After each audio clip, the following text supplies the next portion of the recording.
There's a reason you see that red equipment out on golf courses everywhere. It's not just because Toro makes great equipment, it's because they understand what happens at 4:30 in the morning. When the crew is heading out, the dew is heavy, the clock is ticking, and there's no more room for equipment that doesn't perform. Toro has been solving problems for golf course superintendents for generations, and they're not slowing down. From mowing and irrigation to autonomous technology and everything in between, Toro is always looking for a better way to get the job done. Toro, always solving, always evolving.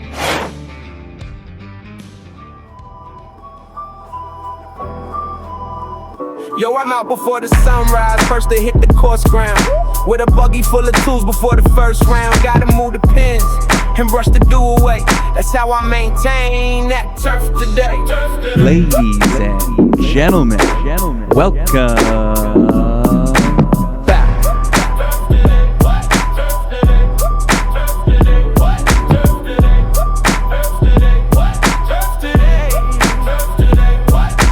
What's up, everybody? Welcome back to another episode of Turf Today, recorded on the Superintendent Network and brought to you by Toro.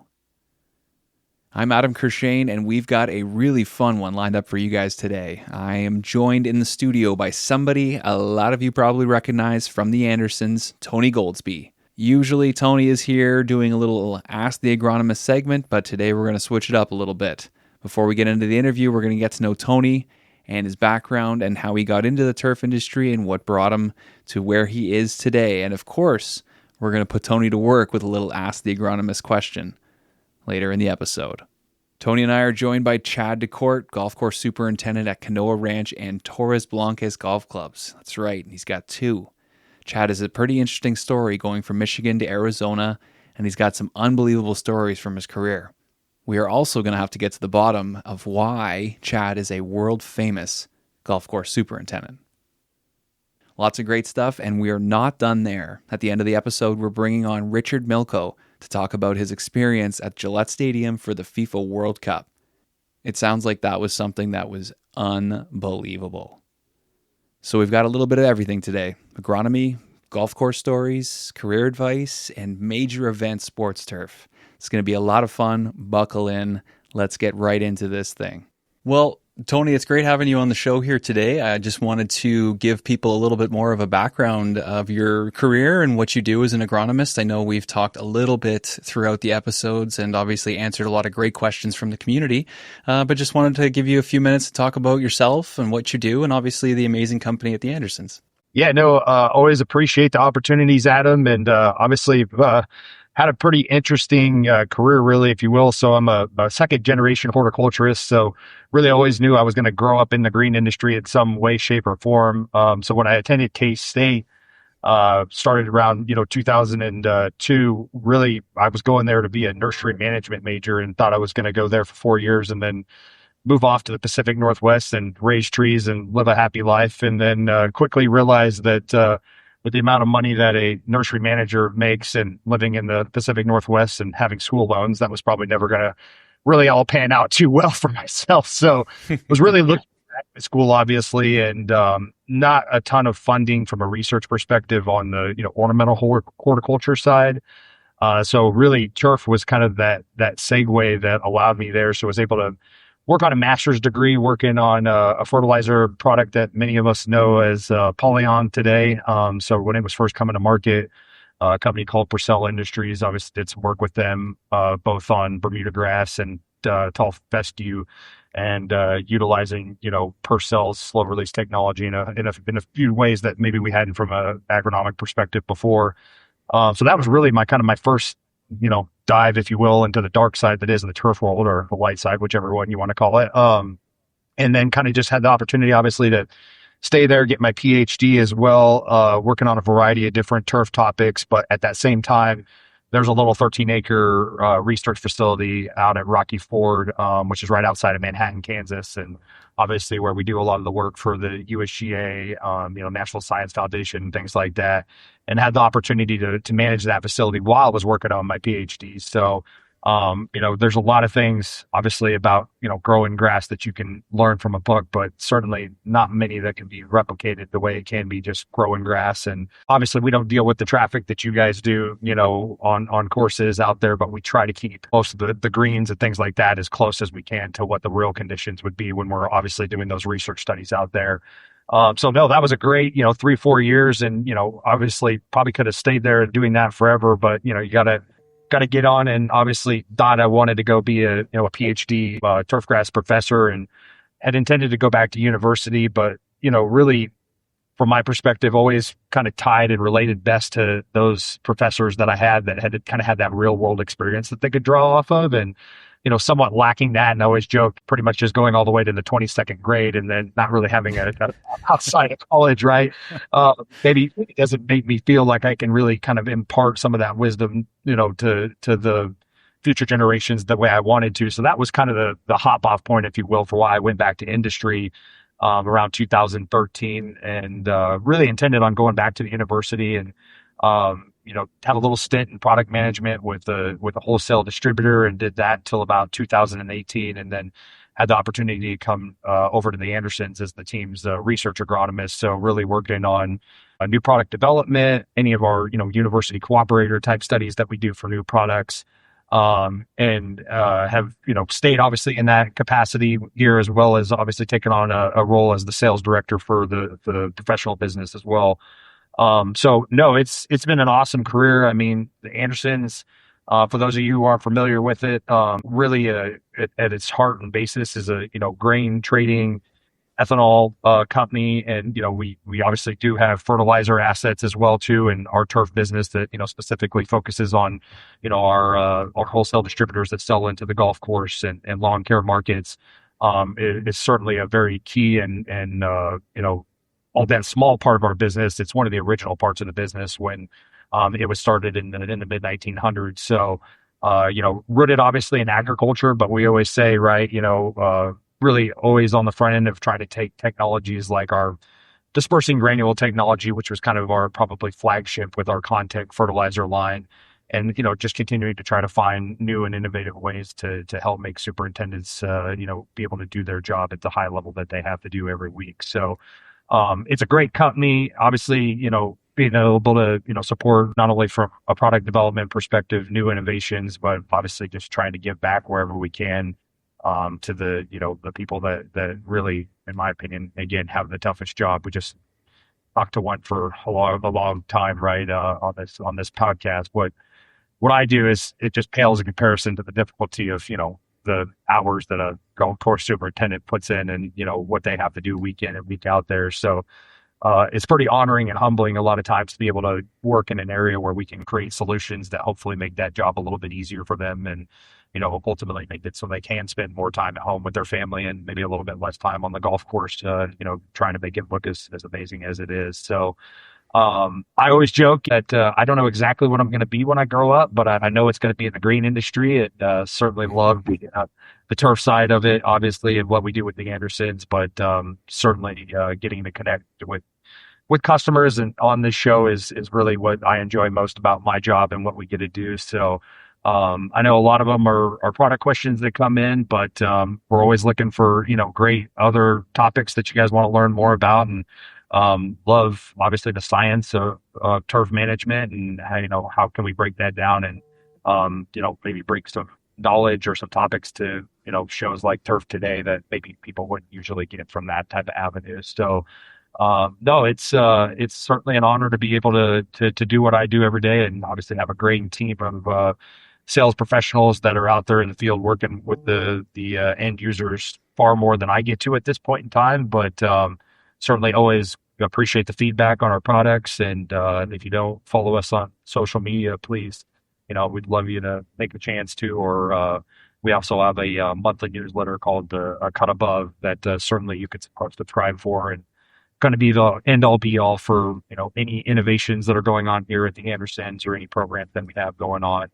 And always want to connect on social, whether it be for product feedback, product testing, or just that's where a good majority of the best ideas come from, right? Is from folks like yourself, Adam, that are out there doing it every day. And and help give us some feedback on kind of where the puck's going, if you will. Yeah, well, you guys, I think you're in a perfect spot because you get to do what you love and then you work for a fantastic company. Everybody I've ever dealt with at the Andersons has been very easy to work with and very professional, which I really appreciate because our industry is a very professional industry, but it can be very, very busy sometimes and, hard to get people on the phone or hard to get something nailed down. And everything that's come from the Andersons has been quick and professional and easy to deal with. And everybody that I've met over there has been awesome. So is there anything new and exciting or anything you wanted to share with us about the Andersons right now? I know you mentioned the cut above, which we had as a part of the giveaway, and people were messaging me saying, oh my gosh, I didn't know this was a thing. This is great. Like, I'm going to follow this now all the time. So is there anything else kind of like that you guys have going on right now? Yeah, I mean, I think that's the biggest thing. And again, shout out to, Annie Peer and Hunter Moore in our marketing department. They do, fantastic job of, and really that whole team of making sure that they're getting content out there that's relevant to the customers. And again, if there's something you love, you don't love, or you'd love to see, right, they're all about feedback, and we're all about trying to improve that as best as we can to get more viewership. So, yeah, I mean, I think that's kind of the cutting edge, if you will, right, of what's coming up. We obviously have, the golf show right around the corner, and I know we have a couple innovations potentially in the hoppers. So looking forward to, maybe talk a little bit more of those as they get a little bit closer. But yeah, always something going on. And like we said, if there's ever a topic out there for you, listeners that you're interested in, or again, a problem that you're interested in, trying to solve, that's the type of stuff we love to hear about. And, that's the stuff that gets me fired up for sure every day. Beautiful, Tony. Love it. Well, it's awesome you're here. And without further ado, everybody, here is Chad DeKorte. Chad, just giving us a little bit of a background of getting into this industry and sort of your career up till now. Grew up in small town, northern Michigan. Started with the junior golf program there at 7 years old. Did the whole junior Michigan PGA Power Built Tour thing around the state. Wasn't that great, to get to college and all the scholarships, but that's what got me into the love of the game. And I thought, well, what's the best way to keep golfing for free is to, get on a grounds crew. So I started raking bunkers and playing golf afterwards. So kept loving that. So eventually that brought me to Michigan State, I went with a 2-year turf certificate there. And then that brought me to California and some other golf courses out there, and eventually here in Tucson, Arizona. Awesome. Sounds like a lot of fun. So take us back to Bay Harbor. That was the first course you worked at. Any memories or any fun stories from kind of getting into work there? Well, it was an old, they built it out of an old quarry, which, if you look at the pictures before and after somehow, but eventually I think they had this wonderful World of Golf shell oil, whatever, put on that thing a long time ago. So Phil and Tiger were there back in 96, I think it was, but I didn't join on the crew till like 98, 99. So I was just raking bunkers, mowing tees, getting through summers at college and things like that. So I didn't put I did put a mower in a bunker. So I did flip a Sidewinder one time. So, Nice. but beautiful views, gorgeous, try to get up to northern Michigan sometime. But yeah, beautiful golf in Michigan. I'm curious, Chad, just maybe talk a little bit about that transition from obviously Michigan, really probably a lot of bent grass, Kentucky bluegrass. Don't see that in Tucson, at least not actually actively growing. So kind of curious, just about obviously, kind of how that transition was for you. Maybe I'm certain, like all of us, you're still learning more and more every day, but curious kind of how that went. And you definitely went from two polar ends of the management spectrum for sure. Oh, yeah. Well, Bay Harbor, it's pretty much all bent grass tees, fairways, greens, everything. So you definitely go from seeing a lot of disease and using a lot of fungicides to out here in Arizona, the climate's a lot drier. But the courses I work at here, I take care of 2 courses, Canoa Ranch and Torres Blancas. Very old 328 Bermuda greens at Torres Blancas, and I have POA bent grass greens over at Canoa. So, and then those greens are getting kind of invaded with some 328. So it's a huge challenge managing both of those turf types in Arizona. But we're, like I said, we're lucky to even have grass out here with, the limited water sources and things like that. So we're always, trying to be conserving water and think of more creative ways to not overwater. That's awesome. I think, anything you guys can do, obviously, to help give yourself a leg up with Bermuda grass versus obviously the challenges you have with POA, I'm sure is certainly welcome to you and the crew. Yeah. I mean, if you can figure out how to find or hybridize some sort of Bermuda grass for me that, I can mow it like 0.95 and, disease free, doesn't scalp, stays green all year. That'd be perfect. That'd be nice. Yeah. We just unfortunately never see perfect on the golf course. We're always striving for it, but it's never there. So talk to us about some more of the challenges you guys face in the desert, because it's a very interesting place for growing grass and hosting people who play golf.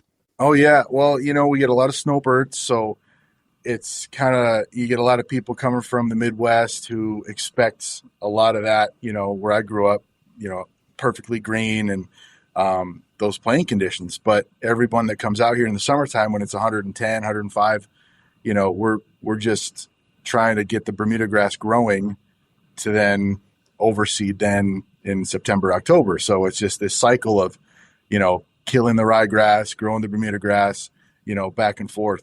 So right now we're about a couple weeks away to throwing seed at one course. And we're just getting ready for that, throwing out pre-emergence, throwing out fertilizers just to get the seed to take, in a couple weeks. So, but it's challenging. I think it's funny because our busy season is actually maintenance wise is the summertime, because we're just we're killing the ryegrass. We're transitioning over to Bermuda. And then ever since we get the ryegrass down in October, maintenance team's chilling. We're just mowing, fertilizing, and that's when all the golfers come in from Canada and the Midwest, and it's all green. So if we're green, we're good. Chad, curious, obviously when you were going to school, probably never thought you'd have a day where you were planting, ryegrass and then trying to kill it out subsequently the following. Probably was never in your mind. And again, I spent some time in that Arizona golf market, just, realizing how big of a part of it is. Just can you kind of maybe talk through for some of the listeners, especially in the northern parts that don't deal with overseed, kind of what that entails from a crew perspective, and probably not the time you're used to having to have all hands on deck if you've been up in the northern tiers most of your career. Yeah, well, I'm no expert. There's a million ways to skin a cat. So if I say something here, I'm sure I'll get, the experts out of the woodwork. Well, we got an agronomist right here. So yeah. Okay, well, good. You can just let me know. So the way we do it, and for people listening, when you're coming out here to visit, and typically I wouldn't come here until October, November, the weather starts to really get better. But people don't understand, the different turf types. They see grass, it's green. They're like, oh, what's Bermuda grass? What's bent grass? What's POA? What's POA triv? So the courses I'm at, pretty old. We don't have, they haven't been rebuilt. There's a lot of deferred maintenance that, we kind of walked into. So, we don't have the nice hybrid TIF dwarf, ultra dwarfs. The leaf blades they almost mimic the bent grass. So we have a lot of, on our greens at least, the Bermuda greens, the leaf blades coarse, and it's hard to get them sped up to that 10, 11, 12 speed that people are coming from, back in the Midwest and the East Coast, or they see it on TV. Like, hey man, they have bent grass or Bermuda grass over at the FedEx Championship. You have Bermuda grass here. Like, well, it's, then you get into some agronomy with them, and it's like, well, the different types of Bermuda grass and, taking care of it, the verticutting. So you got a verticut, which is getting into the thatch a little bit and then thinning the leaf blade out. That's helped speed things up a little bit. But again, we have such a coarse Bermuda grass on our greens here that it's only a couple months out of the summer. So we tell people, hey, if you can just deal with some slower greens, hey, at least they're true, they're smooth. Wait for overseed. Once that POA triv gets in there, that'll smooth things out. So, sorry, yeah, we could keep going, and I don't know how much to talk about, but it's a big process. So. Perfect. No, that's a great answer. Obviously, a lot that goes into educating not only the clientele that are coming by, but any local folks, and then obviously if you're answering to a board of any sort. So that's education's a big piece of it for sure. Yeah, I mean, I don't have a board.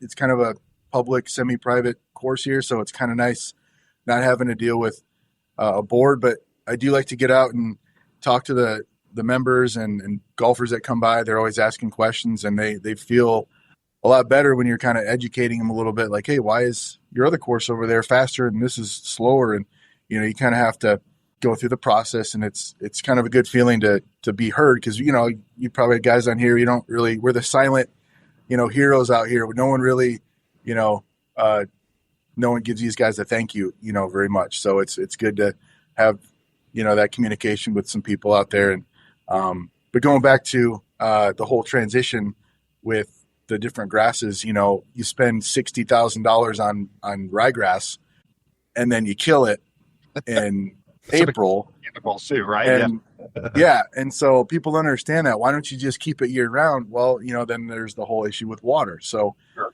I'm in Pima County, and I think we get correct me if I'm wrong out there, but I think we get the water probably a lot of aquifers, but we get it from the Colorado River. I think that's kind of an issue in the state at the moment, but we have a well at one course, so we don't pay really much for that golf course, for that water bill. But this Canoa Ranch where I'm at here, we're a couple $100,000 a year in water. So, we could keep the ryegrass year round, but we'd definitely be going through the water quite a bit. So, and then, like you said, if you don't kill your ryegrass out, you kind of destroy your Bermuda base right underneath, and so you don't have that good base of Bermuda grass to then put the seed in when you do overseed. So, and we don't have a very big budget for sod. So some courses just sod those bare spots out. And we're lucky enough though that we've got a good base. We just kind of naturally transition, throw some chemical out to kill the grass, but kind of let Mother Nature do its thing. And when it rains, monsoons come and we get some free nitrogen out of that and it's ready to go. If you're a golf course superintendent, assistant superintendent, director of agronomy, or industry leader, listen up. Bloom Golf Partners is bringing together the best in the business for the Leadership on the Links Summit, October 12th in State College, Pennsylvania. It's a full day focused on leadership, team building, career development, and real-world conversations with some of the industry's top leaders. You'll hear from incredible keynote speakers, connect with fellow turf professionals, and walk away with ideas you can actually bring back to your team. Seats are limited, so head to bloomgolfpartners.com/summit and reserve your spot today. Now let's get you guys back to the show. Chad is talking about working 36 holes. Yes, so I take care of 30. So there's 36 holes. Yeah, so this is my office at Canoa, and then about 3-4 miles down the road, I got the other golf course. So, I got my hands full, man. I'd say so. Two different courses, 3 or 4 miles away from each other. Geez. So how do you balance that with your crew? Do you have two different kind of leads at both courses, or is it one crew that does it all? And how does that work? Well, I am blessed with two very good assistants who, they did. And this is the thing. I went to school to be an assistant or to be a superintendent. These guys here, they just kind of, they didn't go to school. They're hands-on, they're full-on experience, and they've been doing this 10 years or more. And I trust them with my life, the grass, obviously.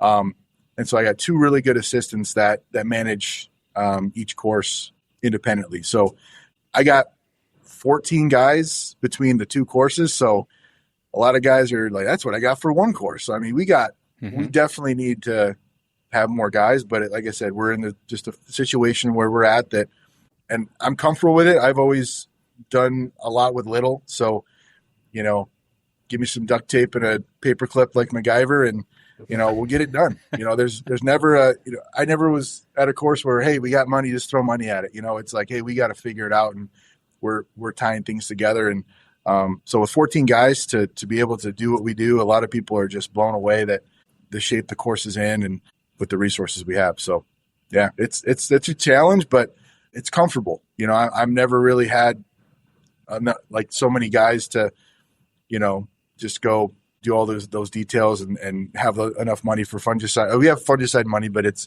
you got to look around for maybe the generics or things like that, because we just don't have the big funds other courses have. But one mechanic for 36 holes is a stretch for that guy. So he's busy.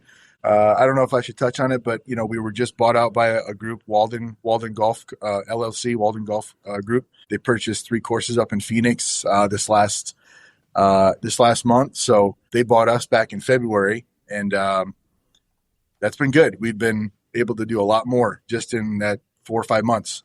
Some bunker renovation projects. I know we kind of touched on that, and get some new equipment in here. So we're just excited for anything. Well, Chad, I definitely think really have to have a tight-knit group, great culture to be able to run a ship like you guys are, 2 ships like you guys are with 14 people.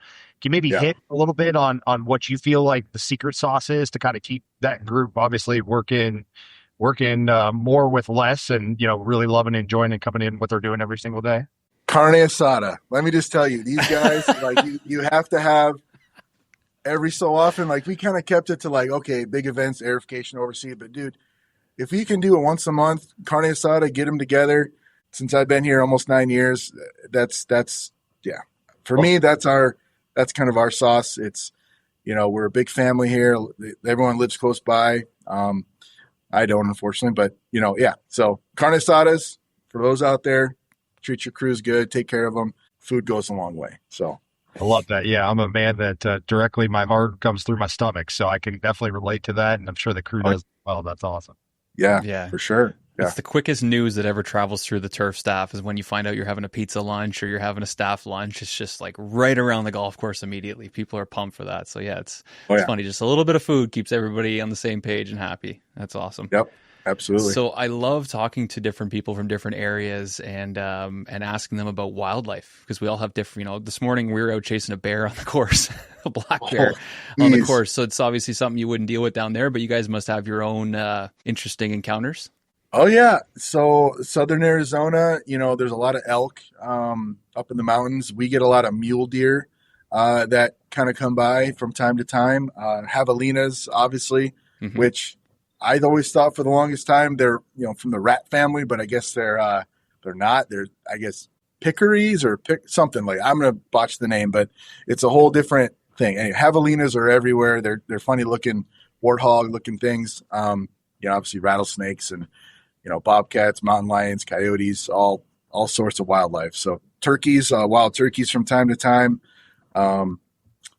Yeah, man, we got it all. It's beautiful down here. So people ever get the chance to come down, Green Valley is south of Tucson, so it's pretty much somewhere between Tucson and the border of Mexico. So we're pretty out there, but I like it. So love the wildlife. Can you turn javelina into carne asada? Is that possible, or is this been Ooh.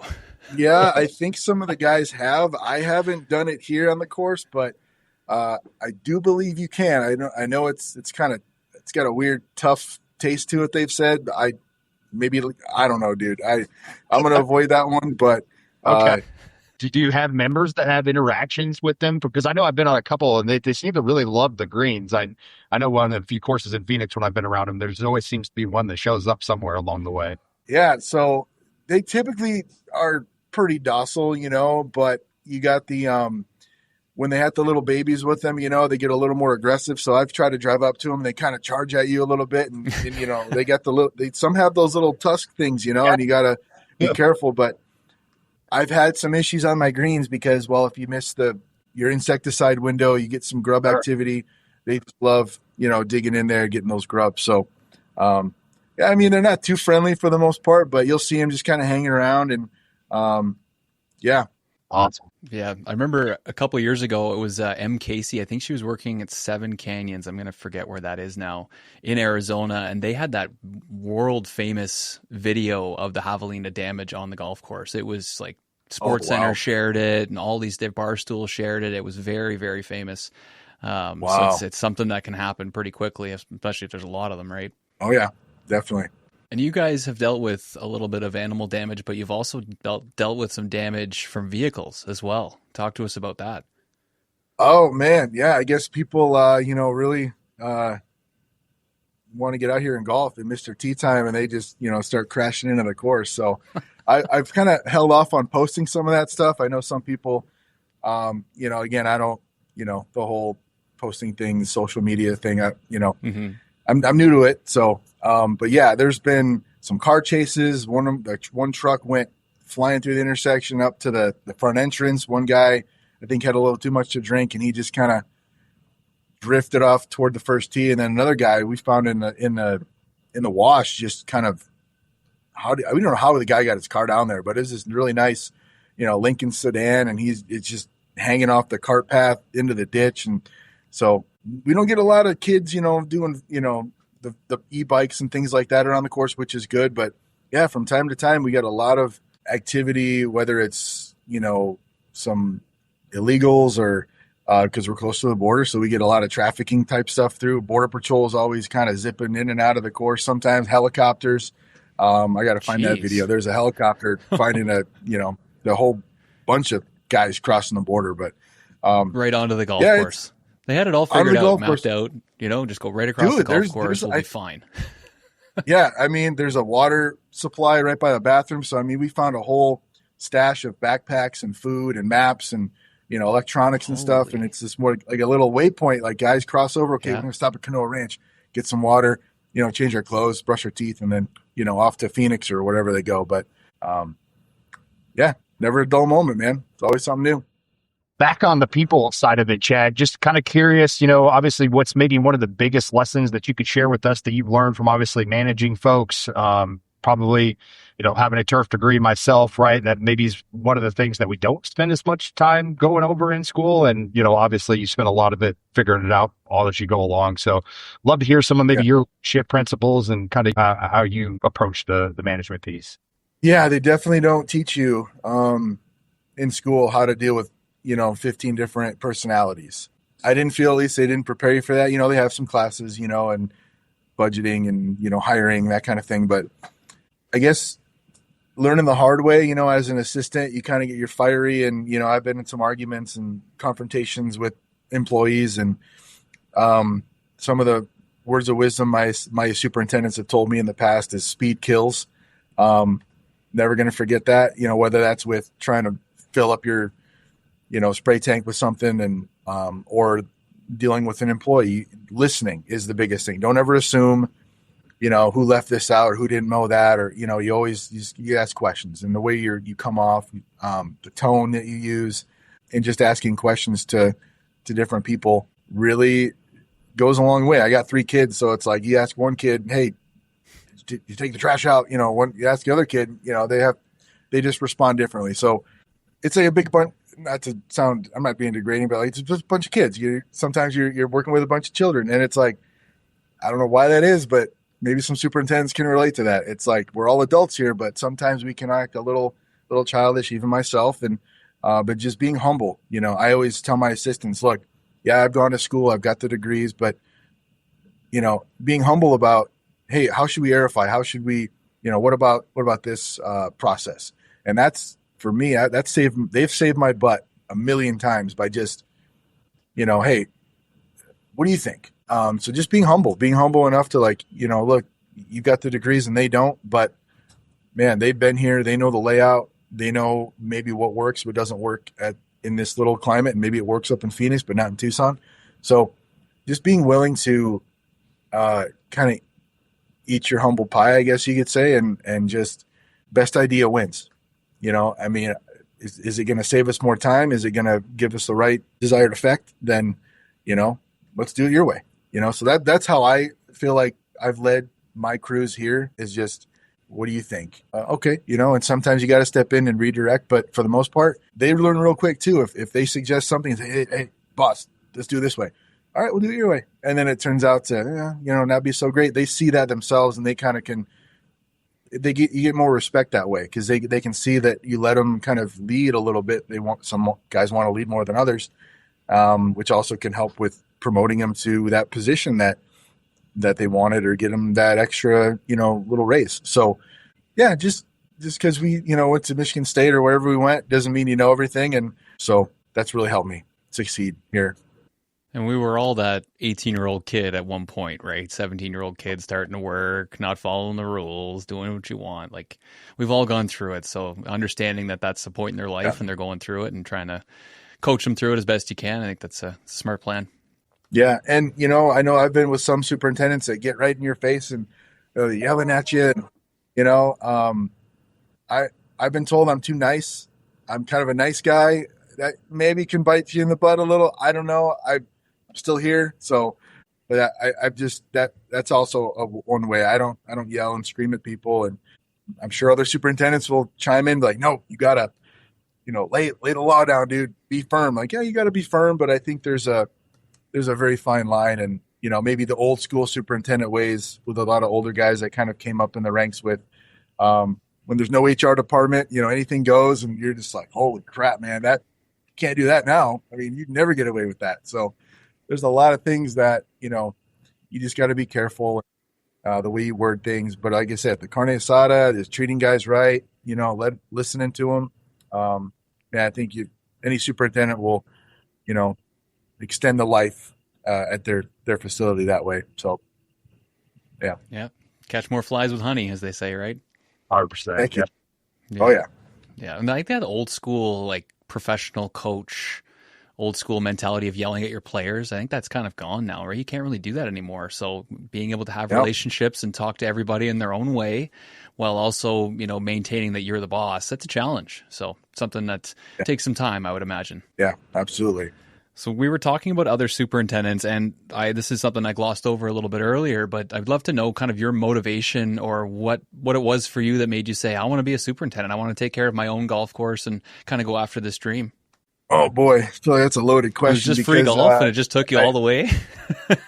Basically, I mean, at first, yeah. I mean, honestly, I probably didn't want to be a superintendent for the longest time, and I was an assistant for 10 plus years. When I would see all the guys in my class posting about, oh, it's my superintendent first job, and their superintendent promoted them, and it took me a long time. So I think having a family, having those 3 kids, probably motivated me more to kind of get going, and hey, I should probably become a superintendent. So I don't think I could point to one guy, one superintendent or professor or something that said something profound to me. It's free golf and guys having kids. It's like, hey, you got to stop being if you want to make some more money, being the assistants. Back then it was like, look, you need to make the jump. So just making that first jump. Then my first job was with at Knollwood Country Club out in Granada Hills, north of LA. That was my first gig.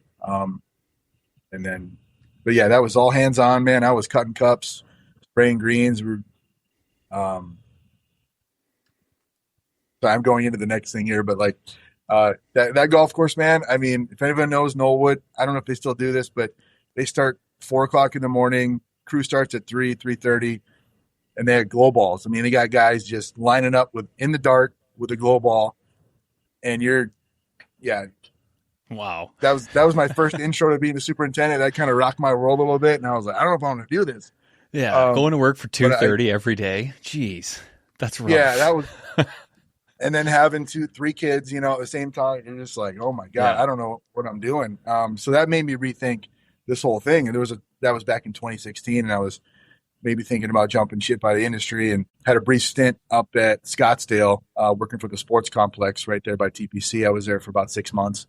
And then after that, I was like, I need to get back into golf, because working for the city just wasn't, I thought it was going to be great having a pension. And dude, I was sitting there just, I can't do this. I need to be doing something. So anyway, that's what got me back into the superintendent role down here back in 2018. So been here ever since. Yeah, well, and again, there's a lot of good golf up in Michigan in that area, so I could see the attraction for sure for starting in that area. Sure.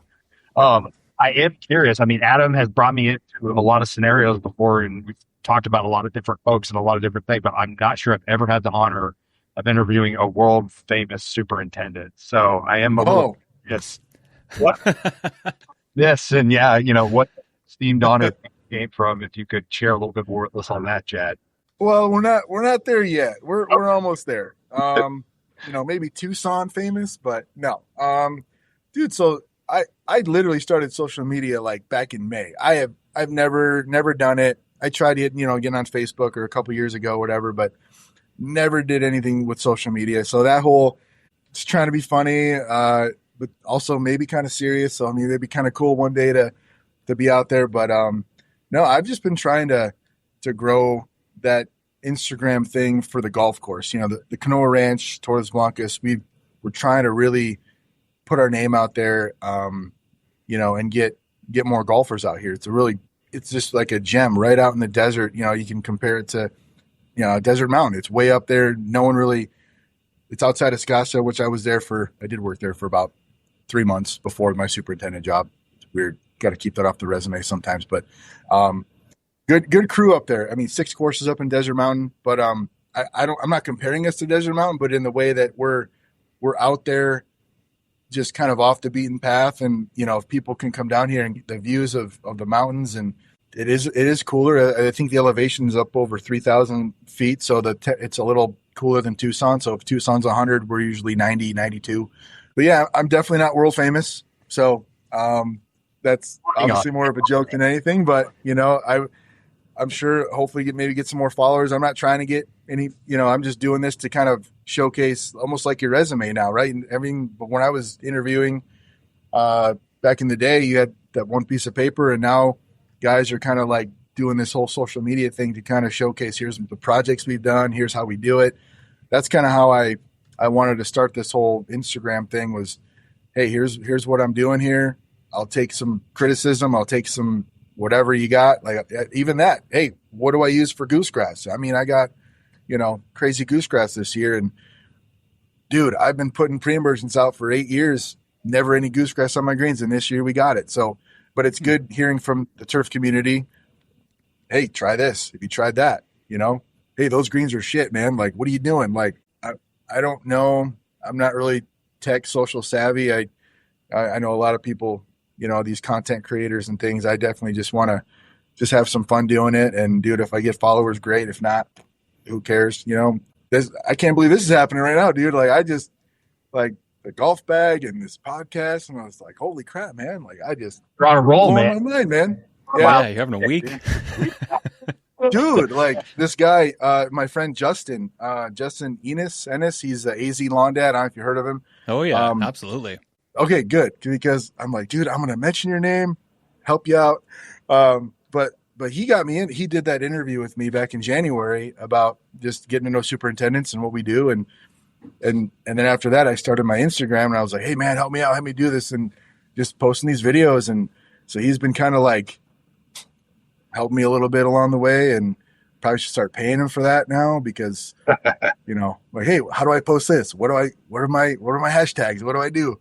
So anyway, so Justin's been a pretty good friend. I got him out golfing at El Camino Country Club, which was the first assistant position I had out in Oceanside, California. Beautiful golf course. Miss it out there.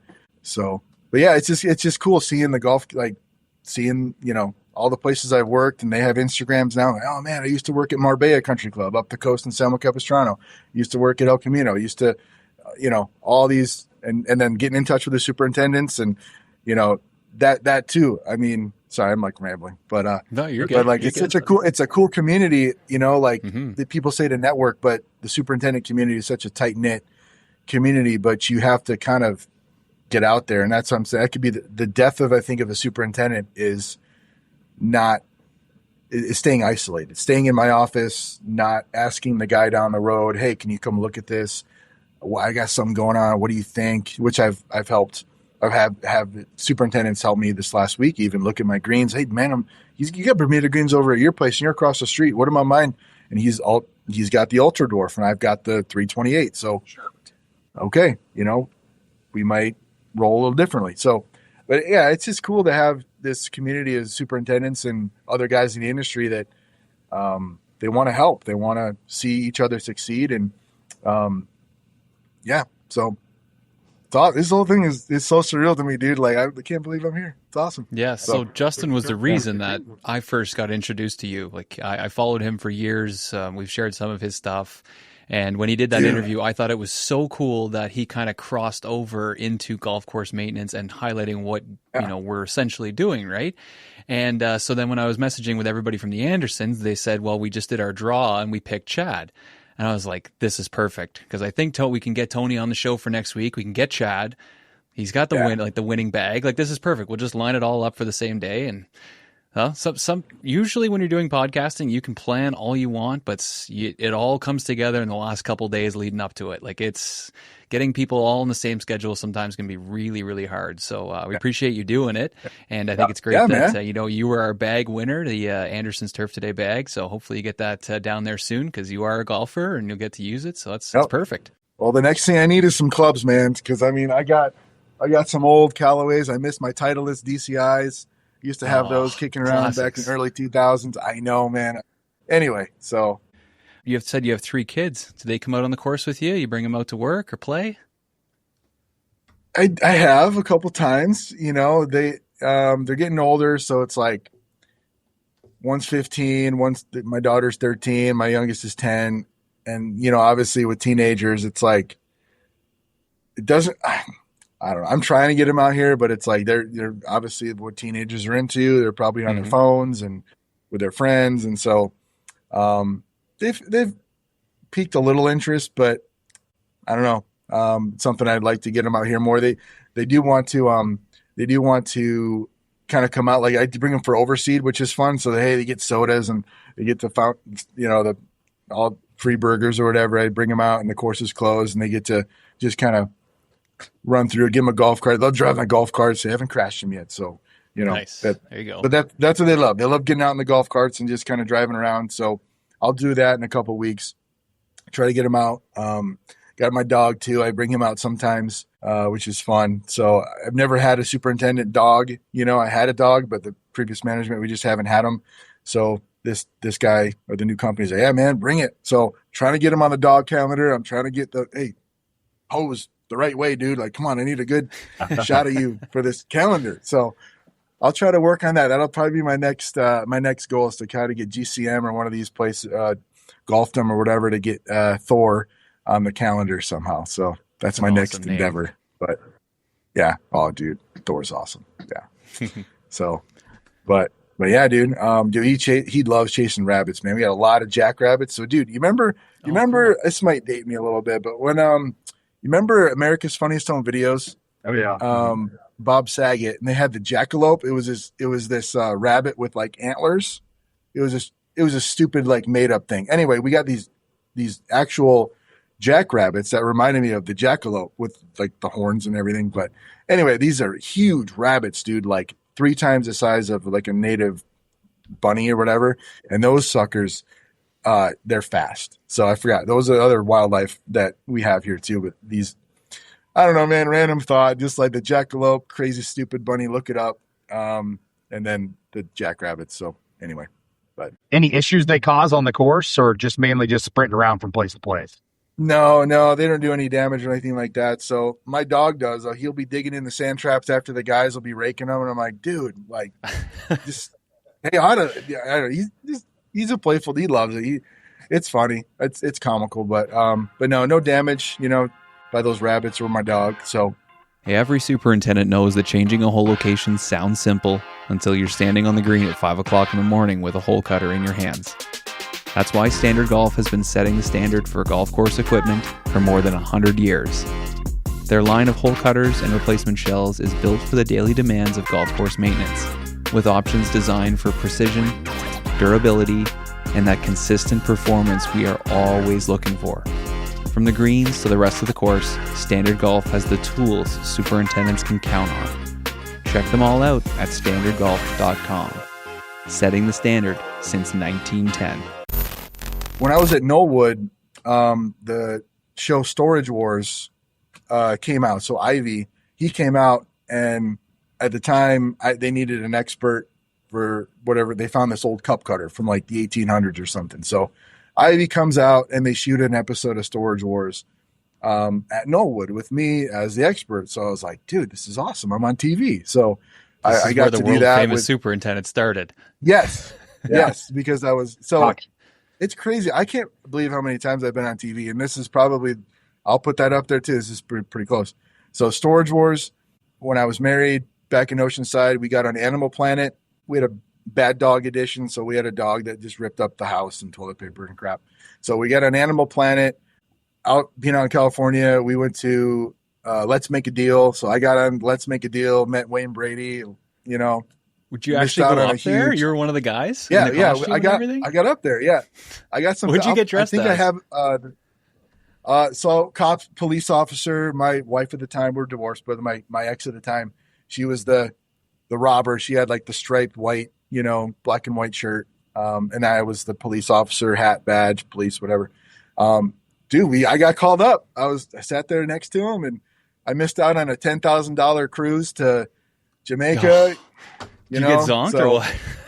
I didn't get zonked. I took the deal. I was like, I'm thinking, I'm smarter than the game. You get up there in the moment. You're I'm gonna fool everybody. But I made like $1,500. We went home with some money, but definitely missed out on the big prize. So yeah, Animal Planet, Let's Make a Deal, and then Storage Wars. So everyone's like, dude, how many times you been on TV? And then this podcast thing. So it's like, hey, I don't know, man. So just the world famous. I guess I got to live up to it somehow.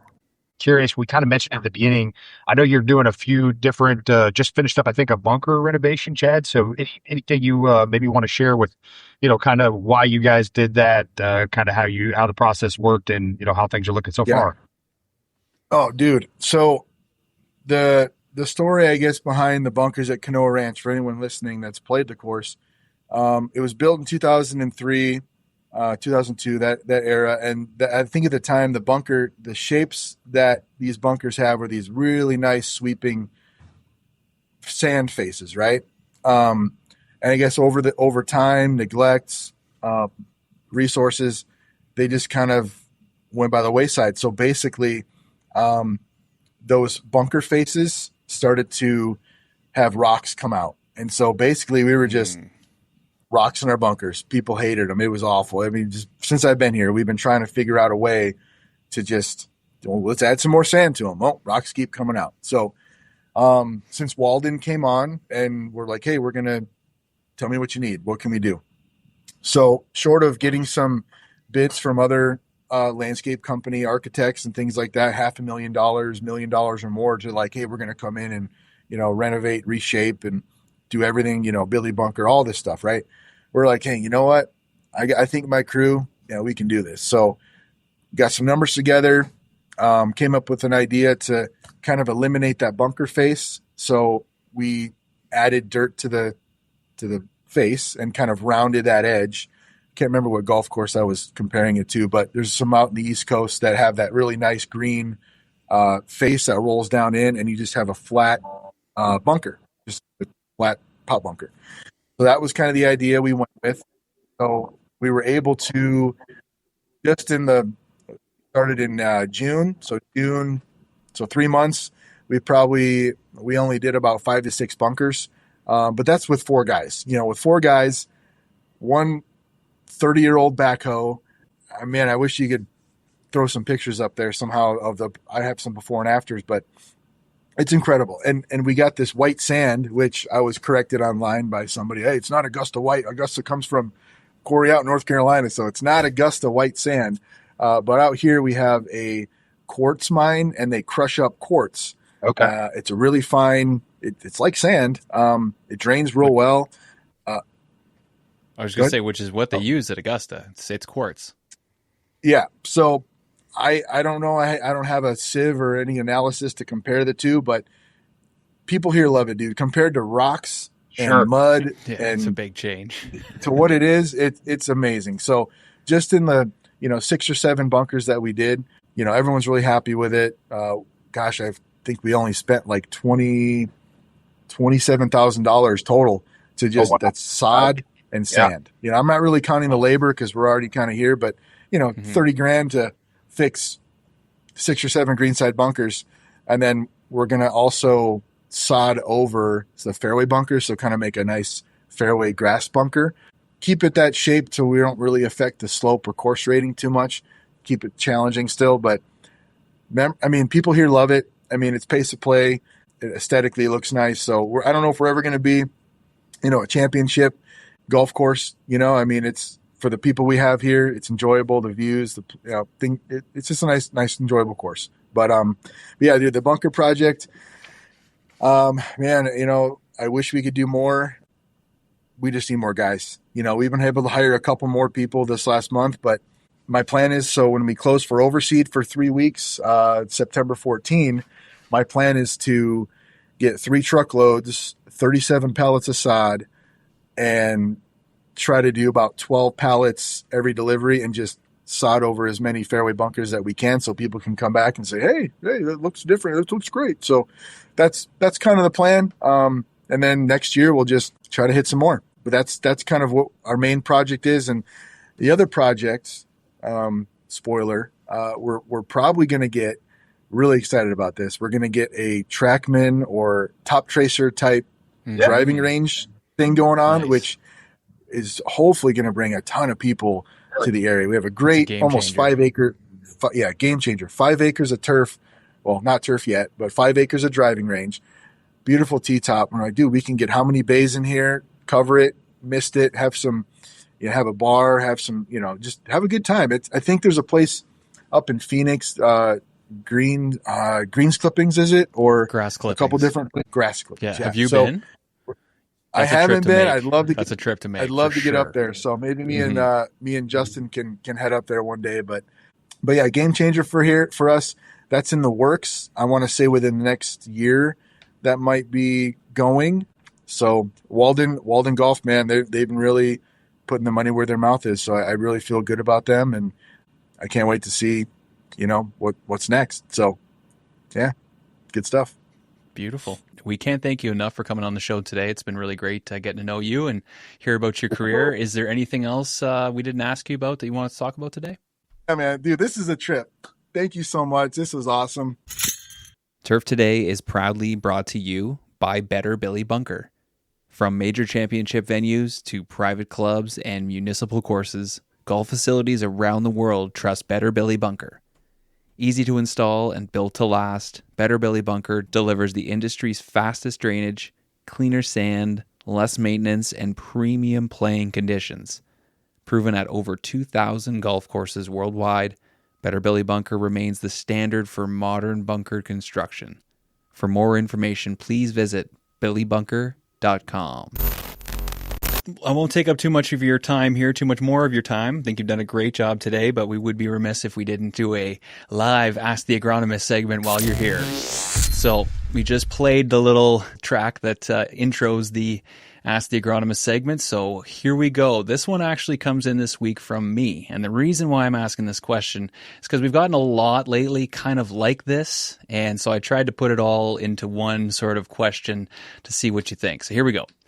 When you walk onto a golf course late in the summer and a superintendent says, "My turf just doesn't look right," what are the first 3 things you want to know or look at before recommending a product?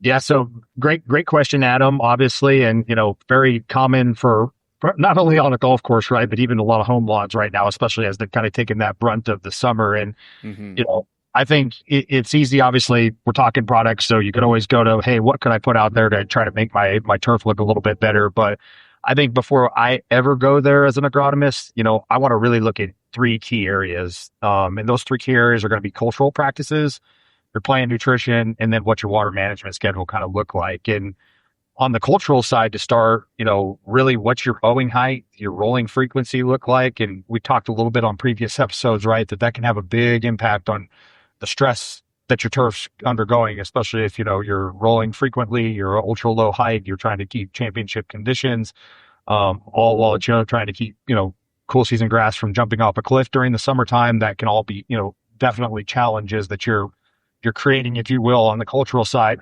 And then also, what's the top dressing program look like? That's another big, thatch management, especially around cool season and really warm season grasses. That's going to be another factor that I want to look at in that cultural suite. And then the second thing, obviously being a fertilizer guy, would love to know what kind of the spring program up to this point look like. And, most of the time, most people are doing some sort of spoon feeding throughout the summer months, especially on the cool season side, obviously. And then, what potentially, if they are getting clipping yield, how's that corresponding, right? Is that looking the way we would expect it for the fertility levels they're delivering, or is that, more or less than what we'd hope, especially given, the information we already looked at from our top dressing program. So those 2 pieces are really important. And then I think the third one, which just can't ever be underestimated, is obviously the water piece, right? So, is your irrigation system working properly? Is it doing what you think it should be? Are you dealing with localized dry spots in some areas, right? Or is your, overall distribution uniformity pretty solid? And this is more maybe at a hydrophobic level at the soil that we need to address. And I think obviously a lot of things to work through there, but if you can kind of work through those 3 major areas, a lot of times I would almost guess that you're going to find something that you need to tweak to drive the performance you're looking for just in those 3 areas. And sure, would love to be able to recommend a silver bullet, but quite often there isn't really one, right? So, if there's something that you need to tweak, like in the fertility, obviously, absolutely. Or like we talked about hydrophobicity, if you've got, dry spots in some areas, some things you can certainly do for those. So not saying that a product won't end up providing some sort of solution, but most of the time, especially if you look at that holistically through all the summer months and kind of the turf basically surviving the brunt or the worst of it, it's now how can we get it to recover the best through the fall months to get it back, ready where we need it to be? Or is there something fundamentally just broken with kind of our program that we really need to look at and maybe change for the future? So, a lot of times just little tweaks can make some pretty big differences. And, even though the turf looks rough, a lot of times it is, right? Especially like we were talking about, just with this last guest, there's sometimes just no perfect turf for the place that you're growing it at, right? And there's going to be pros to a Bermuda grass green versus a creeping bend grass green. And, one might certainly look, be it the cool season grass, right, in a warm area right now, a lot worse than your Bermuda is. But then in 8 weeks, when they bounce back and the color's great and everybody loves hitting off of bent grass, right, then the Bermuda's going to go gold and everybody's going to either be overseeding or have something to complain about from a color perspective. So, I think that's what I love most about what we do and what we talk about, right? There's a lot of different factors that you got to take into account. And I think, we bring it home, really looking at your whole management program, especially the cultural. That's like I say, we can't sell you cultural. If I could, then we'd obviously be able to make even more money, right? But those are right. So I can't. I'm going to always try to give those away and leave those with you as a management perspective, because those are things that you can do for free that can usually typically have a pretty big impact before you ever even add something to your budget. So, great question. And let's hold on here for a few more weeks this summer, because we're getting real close to the time where full season at least is going to go on the downhill of the roller coaster for sure. Yeah, words right out of my mouth. I was going to say the cooler weather is on the horizon. We're almost there. So, and if you're dealing with it, that means that your neighbors or people down the road are probably dealing with it too. And we're all trying to get through it. So, but I love the advice of trying to look at other things first before just throwing a product at it. Yep. Perfect. Well, great job with the first ever live Ask the Agronomist segment. We will be back next week with a recorded version of the segment. So thanks so much, Tony. Awesome, Adam. Well, thanks again for having me on the show this week. And thanks again for all of our listeners and continuing to send in great topics for us to discuss. We really appreciate it. It's a real joy. We are not done yet, folks. Next guest here, friend of the program, Richard Melko. He is checking in after spending some time working at Gillette Stadium for the FIFA World Cup. So here's Richard. How's it going? Not too bad. A little bit of a wet day down at Woods Hole. Little bit. We started the mow with 0.34 and ended the mow with 0.6. So it was a little damp, but got the job done. Yeah, that's sometimes it's a perfect turf day, right? You get all the grass cut and then nobody plays golf. Absolutely. It was supposed to be club championships this whole weekend, so place is dialed. No. Yep. Well, hopefully they're still able to get it in at some point. That'd be good. I mean, we were ready. Yeah. Oh, yeah. You did your job. So, Richard, happy to have you on the show here for a few minutes. The past couple months have been very busy for you. I just wanted to go over your past experience here at FIFA. Oh, yeah. Well, I took a little summer vacation from the golf course and was able to work with the team at Gillette Stadium for the quarterfinal week. Morocco versus France. There you go. I gotta have the scarf now. I'm officially a soccer guy. I figure that's going to be my midlife crisis. I don't like fast cars and stuff like that. So getting into soccer. But yeah, no, it was such an awesome experience. I mean, it really all started like October, November. We had our first initial meeting at Gillette.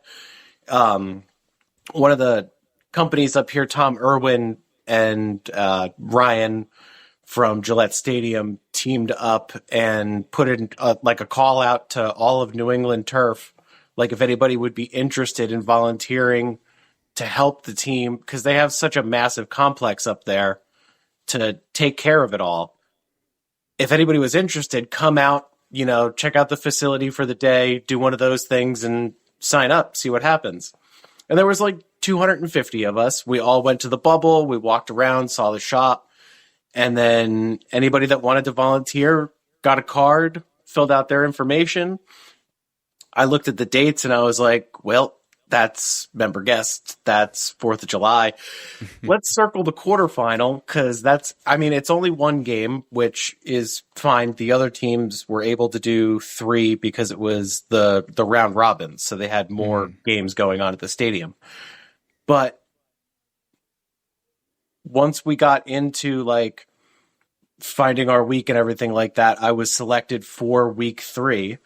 So we were able to get together one time as all 36 of us. They had friendly at Gillette Stadium between France and Brazil right at the end of March. The sod had gone down. They had a couple games in with the Revs. And it was our first like taste of what it was going to be like. And just the atmosphere, the being on the turf, we all got to walk the pitch and, help fix pitch marks and stuff like that. And just seeing it up close was definitely like, I've been near sports my whole life. I've been playing sports my whole life, but like to see it at that level was just crazy. And it was a good taste of what was to come because it wasn't just like, oh, we're going to an exhibition. These guys are like training their whole lives for these moments. They made this team that is like, you have all-stars in their respective leagues that are like not even 4th stringers on their national team. So crazy to see the level that high, it was like, all right, it honestly like lit a bit of a fire under me for the rest of my season. Like I know what I've got, like the level I've got to be at when I go up there to help. So I feel like everything had to be 120% more than the 110 that we normally give. But the summer moved on and everything like that. And my week came, July 5th, we were able to, the 12 of us now. So the 36 of us that were selected were broken down into 3 weeks, 3 12-man teams. And we had like a nice dinner on the 5th and work started on the 6th when we got right into it. I figured being the volunteers, we would be helping out here and there, but it would be like silly stuff like, weeding garden beds and doing all the weed whacking fence lines and the tough stuff so they could focus on what they needed to. But we got thrown like right into it. Like, hey, we're going to go out there. We're going to teach you all how to, line hop. And then everybody's going to get a pass at mowing really quick. Okay, cool. So like day one, you're in the stadium. Like I had totally expected it, but not expected it at the same time. So it was tough not to be like a kid in a candy store and, like just look around and see all of everything that was all the banners and everything like that. It was such an awesome departure from my normal work view, which is like an 11 out of 10 to begin with, because you've seen the pictures and the videos, like it's tough to beat, but then you're in a 65,000 seat stadium with the lights on and they're showing pictures of you on the video board mowing because they're trying to get their cameras dialed in. And like on top of it, knowing my background, spending 20 years in restaurants, like just the hospitality of it all. Like we're mowing a certain pattern for a certain reason because it's going to be shot on TV in a certain way. So they want the stripes to look this way, that way, this way on television. So that's why you're mowing, east to west, then north to south, then east to west, or however the mow was that day. And on top of it, it wasn't just the stadium. Like we got to help out elsewhere. The campus, it houses the Patriots, it hosts the New England Revolution, it hosts the Boston Legacy. So there's fields upon fields that need to be mowed every day and taken care of every day and prepped for the practices that were happening. So it was really, I got a chance to mow with Tom. Shout out Tom. We mowed the practice facility. He showed me on the top field, like, all right, we're going to mow just a normal pattern. And then when we got down to where their new, like the new home of the Patriots, their gym, their new everything, we mowed a game day field. And it was awesome to do, like, just to see how different it was, how it's a lot like block cutting, but it's not like block cutting because you're focused on a couple different things and you're just kind of working your way down the field. We got to see all of the cool grow lights that FIFA brought in, which were huge. We had to tow them away from the stadium a couple days before game day, and they were massive. And just to see the technology that was brought in to make everything consistent, because we all know that's what turf is all about, is getting our consistency. So to see the Dennis mowers, everyone had them. They were so cool. They were so different than what I'm used to. I mean, but it's a walk behind mower, so you know what you're doing, but it was so different to have the bucket that hangs and kind of swings in the front versus something that's more fixed like what I'm used to, and it being twice the size. It was like, all right, cool, you're just going to drive a bus today, you know, like it's not something you normally do. It feels normal, but it's like, oh man, you know, it was just an awesome experience. And then obviously game day itself, you're at the stadium the whole day. You put the mow in, we painted it so you could see it from the moon. I felt like, honestly, I'm biased, but I also watched a lot of the tournament. I really felt like visually on the television that Boston Stadium showed up the best, just striped the best, looked the most like, if you told a sports fan to draw a picture of what a stadium should look like, it would be those colors. You know, it wouldn't be just green, you know. And then being there for the game, watching France move on, standing in basically that half of the stadium for the whole game and enjoying it, just kind of taking a deep breath for a second. But then afterwards, it was, all right, we're going to let everybody clear out. They had a little event right after the game for France's team.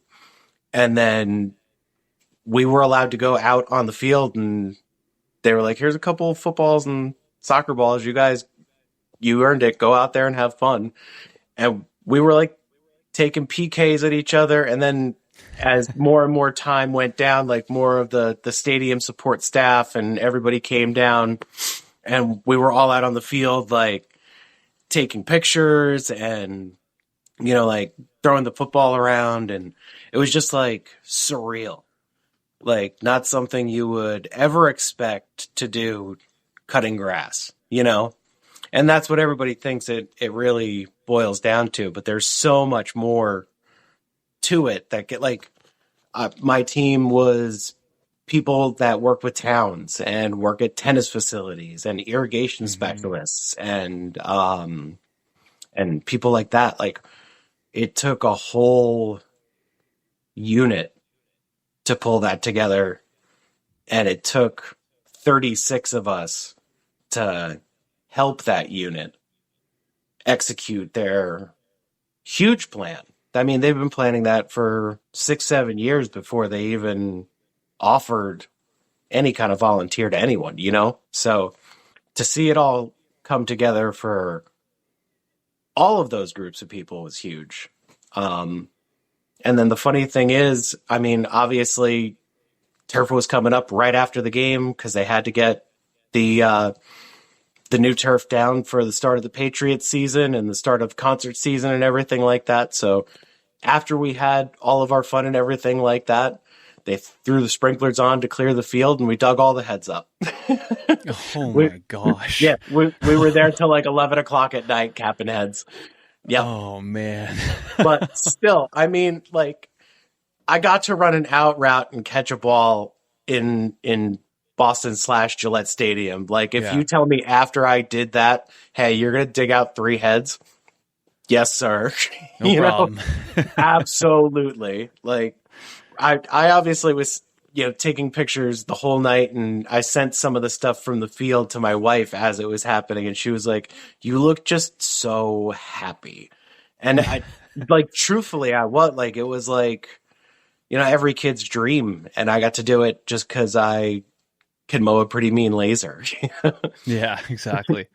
It almost seems like you're on a movie set, but for turf, It honestly felt like it, because like, not only was it just the turf, but like being around the boards and all the wiring and how much they had to like, I could only imagine how many miles of cable were around the field, like feet away from the action, because every square inch behind those boards was different cables just running in and out and in and out, and all just walking around the field and seeing the chairs that were there and being like, oh, so that's where the AP is sitting taking all their pictures today. That's sweet. Like, I guess I'll hang out over here near this one, or like going along the side and seeing where all of the different like networks that would be taking in broadcasts, like Telemundo and BN, stuff like that, where all of their people were set up, and like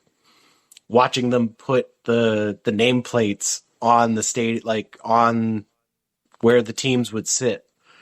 It was just like so interesting to see the stadium aspect. Yeah, there's 15 things happening all at once on a golf course to get everybody to execute at the same time and for our show to start.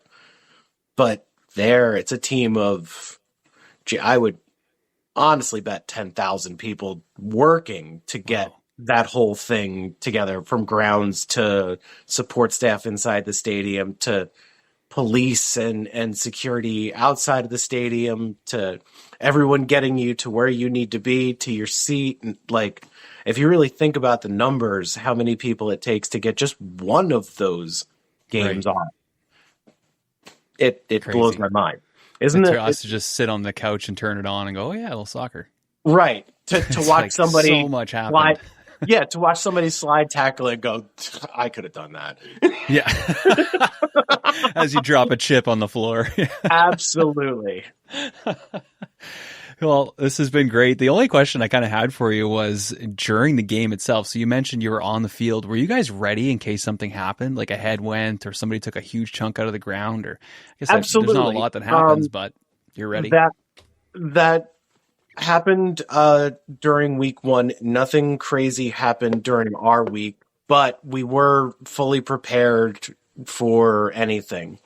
We knew that if anything went wrong, that we had people on both sides of the stadium, so there was access to our shop. There was access to us getting onto the field if and ever. And then during halftime, we were on the field fixing pitch marks and watering in, because the ball likes water on the grass. It's more predictable. I mean, that's one thing. There was just so many things that I learned during this, and that was one of them. Like, I always figured on a golf course, you want dry surface. It's going to be easier to roll. You don't want friction. But then you get to sports and we're watering it in like 5 minutes before the game. I was like, people are going to hate that. But no, it's because they actually want the friction on the ball, so it's more predictable. Like interesting. The spins, it's like watering an infield like or something like that. Right, exactly. So like the ball comes in and it'll spin and it won't turn out. It'll bounce. Ah, right. Just not something that I ever thought of coming from the golf turf world, and it's now completely opposite, but works exactly the same. Yeah. But, so cool. Yeah, no, it was loved doing it. It was an eye-opening experience for sure. It was there was no bunkers. That was pretty cool. It's helpful. Definitely helpful. Yeah, all flat surfaces. No undulation, no water. It was awesome. Nice. Well, was there anything else that you wanted to mention, or anything else you wanted to highlight, or anything else you have going on in your life you wanted to leave us with? Well, I mean, first and foremost, thanks to all the Ryans in my life, Ryan Walsh, Ryan Bajorn, that's my superintendent, Gillette's superintendent, Drew and Chris and the whole crew over at Gillette, the boys at Tom Irwin, everyone that got this together to make this happen. Thank you again a million times. To week 3, it was awesome to meet everyone on my team, and we've got a group chat that's still going today. Love that. I mean, to have 12 dudes still text each other after a month, that's huge. Yeah, that's great. But we're talking like trying to meet people up for golf and stuff like that. So it's definitely, I'm glad that I got to meet new friends in the industry and to learn from all of them, and to Woods Hole's membership for pushing me to try new things and learn as much as I can and reach new goals for to bring back to the club, because that's why I do it. I kind of want to show us off, so. Mm-hmm. Other than that, life's cool. I mean, season's going great. It's been a rainy one here on the Cape.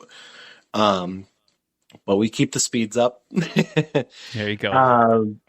Other than that, it's just been a fun summer.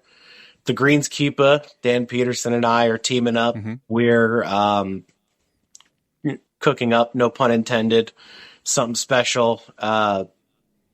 Starting up a little pod, but it'll be more of a travel blog, or maybe restaurant reviews or golf course reviews, or who knows. There's a lot of directions that it's starting to form, but I'm very excited about it. We're very excited about it. It's cool to have like a golf bigger brother that's like teaching me the game and all that, which is cool. Other than that, I'm just trying to think of the next once in a lifetime event that I'm trying to do, because like, how do I top World Cup? Yeah, it's gonna be tough to top. I'm sure you'll figure it out. And you and Dan have something special too. I love your relationship. I'll definitely be tuning into whatever you guys put out. It's a lot of fun. And I'm assuming I'm going to get to see you in New Orleans this year or next year. Fingers crossed. I mean, okay. I would love to. One of my big bucket list courses is TPC Louisiana. Would love to get out there. It's so close to where I used to live. Mm-hmm. I mean, what a better time. I think Mardi Gras is right around that time too. Yeah. So town will be tuned up. I mean, mm-hmm. How do you say no, right? Sounds like a road trip. Yeah, it would have to be a road trip. I know my wife's from down there, so she wants to go and bring the family and see all her relatives and everything. So it might be a big one for us. There you go. Well, let's work it out. We'll play golf in the middle and then do something on down there. I'm sure we can find something to do. That'd be perfect, man. Looking forward to it. Awesome, Adam. This has been awesome. Yeah, buddy. I really appreciate it. I'm sure everyone's going to get a lot out of this too. That experience you went through was incredible, and once in a lifetime too. It's not something anybody ever gets to do. So really cool. Adam, thank you so much. All right, that's going to do it for this episode of Turf Today. Big thanks to Tony, Chad, and Richard for joining us. And before we go, we got to let you know that September 8th is International Thank a Golf Course Superintendent Day. GCSAA is giving everybody a chance to recognize their superintendent and crew for all the work they do behind the scenes. Stay tuned over the next couple of weeks for ways to participate and show your superintendent some love. Thanks for listening, and as always, rate the show, leave us a review, share it with your friends, and we will see you next time. keep those reels sharp. I can't see the issue.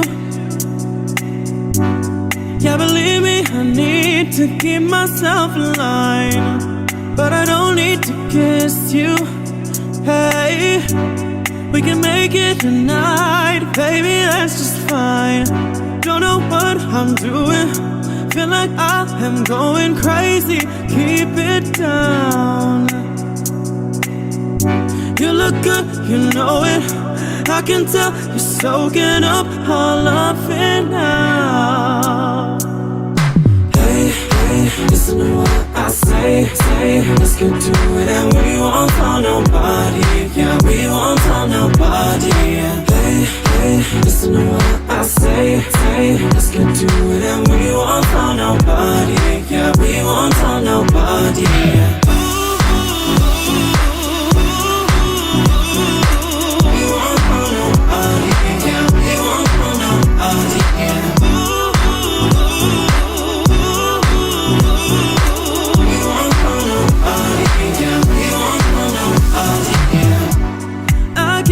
This feeling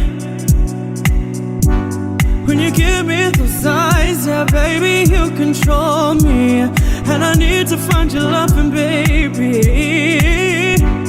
Baby, you on my mind, and I'll give you my body. Don't know what I'm doing, feel like I am going crazy. Keep it down, keep it down. You look good, you know it.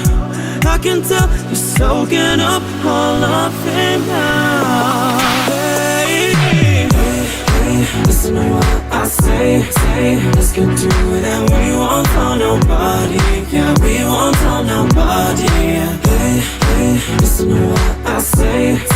Let's get to it and we won't tell nobody. Yeah, we won't tell nobody.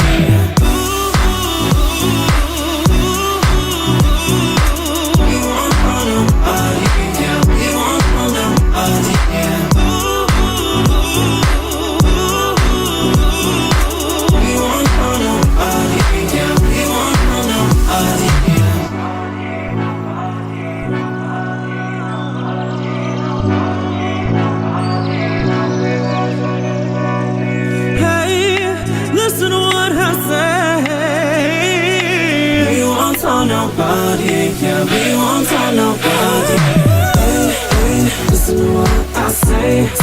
Let's get to it and we won't tell nobody. Yeah, we won't tell nobody. Hey, hey, listen to what I say. Let's get to it and we won't tell nobody. Yeah, we won't tell nobody.